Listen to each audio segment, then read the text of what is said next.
Assalamualaikum warahmatullahi wabarakatuh. Jumpa lagi di channel Dunia Horor. Di cerita horor kali ini kita akan menceritakan tentang menunggu makam di Selasa Kliwon. Namaku Herman. Aku tak pernah mengira bakal terlibat dengan kematian yang membawa cerita horor seperti ini. Siang itu, aku sedang di sawah. Ketika sayup-sayup terdengar pengumuman dari masjid, Innalillahi wa inna ilaihi rajiun. Mbah Pani, orang pintar di desa ini, meninggal dunia di hari Selasa Kliwon. Badanku merinding mendengar kabar itu.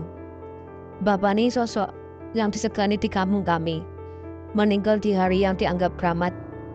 Tanpa menunggu lama, aku langsung pulang untuk melayat, karena rumah Mbah Pani tepat di depan rumahku. Setelah sampai, aku membantu menata kursi, mengatur segala keperluan bersama para tetangga. Heru, anak Mbah Pani, tiba-tiba memanggilku ke samping rumah. Man, bantu aku ya, tolong jaga makam bapak sampai 7 hari. Sambil berkata demikian, ia menyelipkan uang 700.000 ke tanganku. Terserah, mau ajak teman atau jaga sendiri.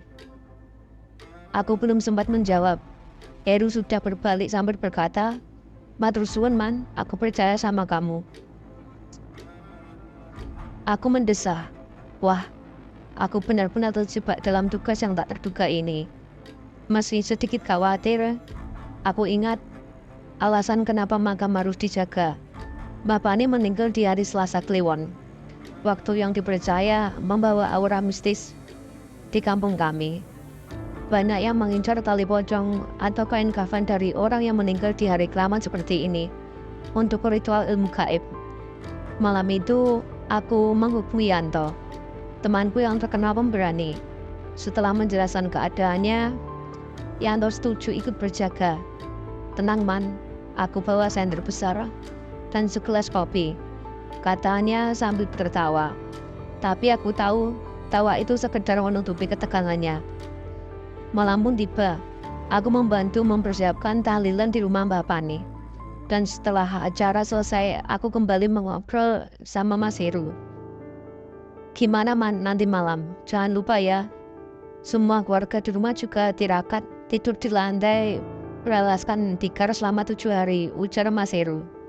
"Ya Mas, siap," beres jawab Yanto. "Nanti datang sebelum jam 12 ya Man. Biasanya orang yang nyolong tali pocong atau kain kafan itu beraksi jam 12 malam ke atas. Semoga aman-aman saja." Singkat cerita, Herman jam 11 malam berangkat ke makam. Sesampainya di makam, Herman merasa bulu kuduknya merinding saat menyadari sesuatu yang aneh. Dia menatap sosok Yanto yang duduk di dekat kuburan Mbah Pani. Wajahku saat itu masih menunduk. Tanpa mengucapkan sepatah kata pun, Herman mencoba menenangkan diri dan memberanikan diri bertanya lagi. "Danto, itu beneran kamu kan?" tanyanya, meski dalam hati mulai diliputi rasa takut. Sosok Yanto itu menganggukkan kepalanya. "Tadi tak telepon gak aktif, malah kamu sudah nyampe sini duluan. Wajahmu kok pucat toh? Kamu sakit?" tanya Herman. Dia pun kembali menjawab, cuma menggelengkan kepalanya. "Tumben gak ngerokok. Biasanya kamu gak bisa berhenti ngerokok. Toh gimana ya rasanya di dalam sana?" Herman melontarkan candaan untuk mencairkan suasana hatinya yang masih diliputi rasa takut dan kecurigaan. Yanto pun menjawab dengan nada datar dan menoleh dengan pandangan kosong. "Gelap dan dingin Man." Seketika Herman bulu kuduknya semakin meremang. Herman tiba-tiba merasa ada getaran dari dalam sakunya. Ponselnya kembali berbunyi. Dengan tangan gemetar, ia merogoh sakunya dan melihat bahwa panggilan masuk itu berasal dari nomor Yanto lagi. Herman ragu, tapi rasa penasarannya lebih besar. Dengan gugup, ia mengangkat telepon itu. "Man, ini aku Yanto. Aku sudah di perjalanan ke makam.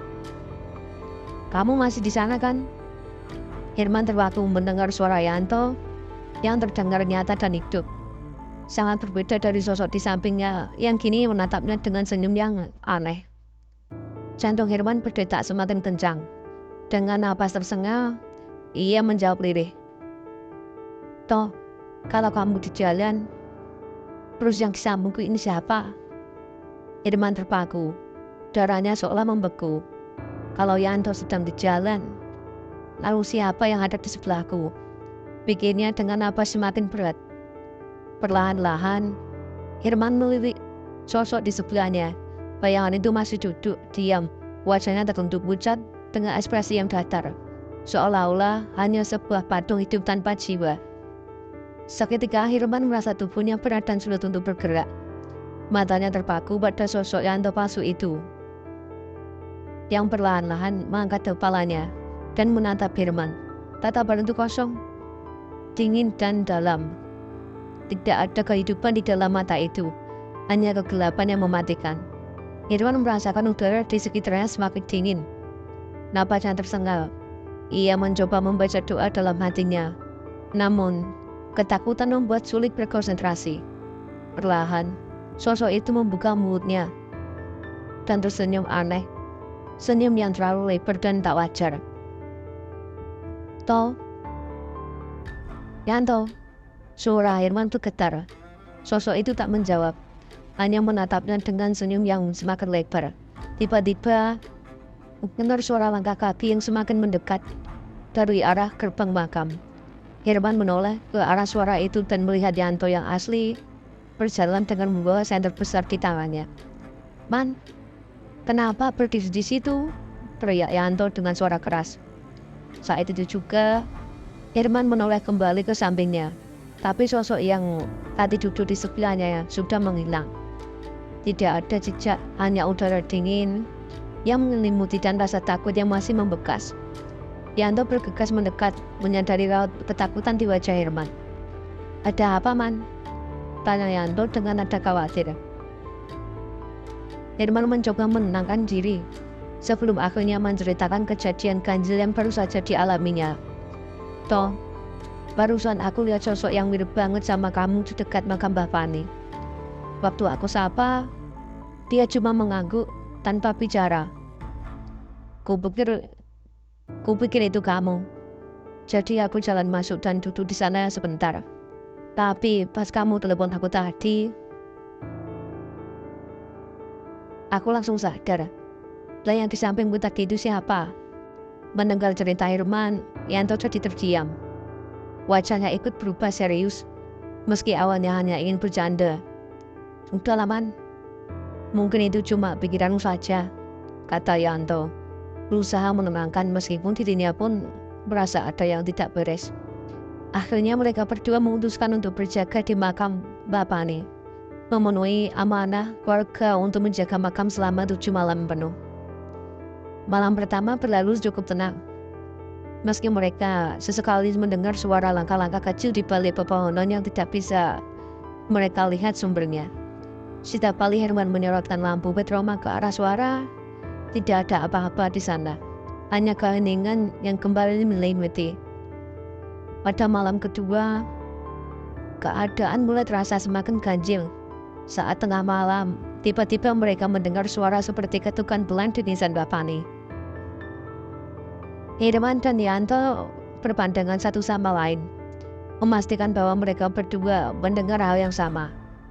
Ketika mereka mendekat, suara ketukan itu berhenti.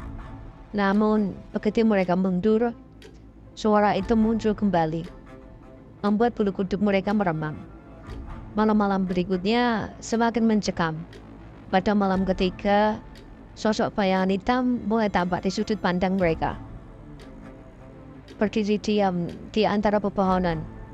Wajahnya tidak terlihat, namun bentuk tubuhnya tegap dan tampak tidak bergerak sedikit pun. Setiap kali mereka mencoba mendekati sosok itu, bayangan tersebut hilang dalam kegelapan malam.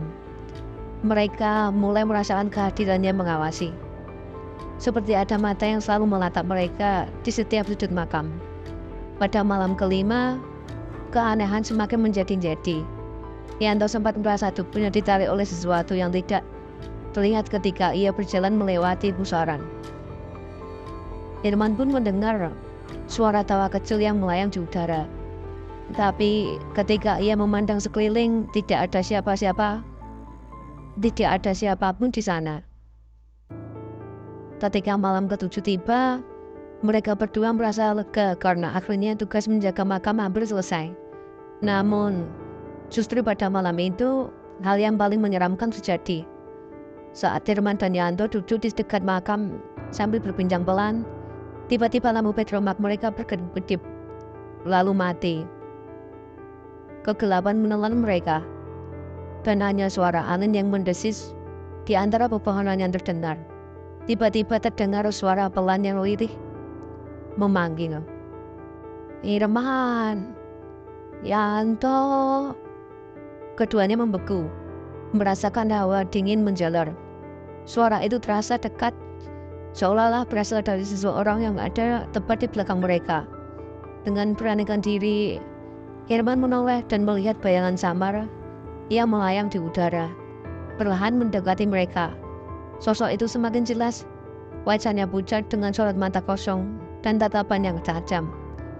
Tak ada lagi keberanian untuk bertahan. Tanpa pikir panjang, Irman dan Yanto berlari sekuat tenaga keluar dari makam, menembus kegelapan tanpa menoleh sedikit pun. Mereka tidak pernah lagi kembali ke makam Bapane setelah malam itu, dan pengalaman selama 7 malam di sana menjadi kenangan menyeramkan yang tak terlupakan bagi mereka.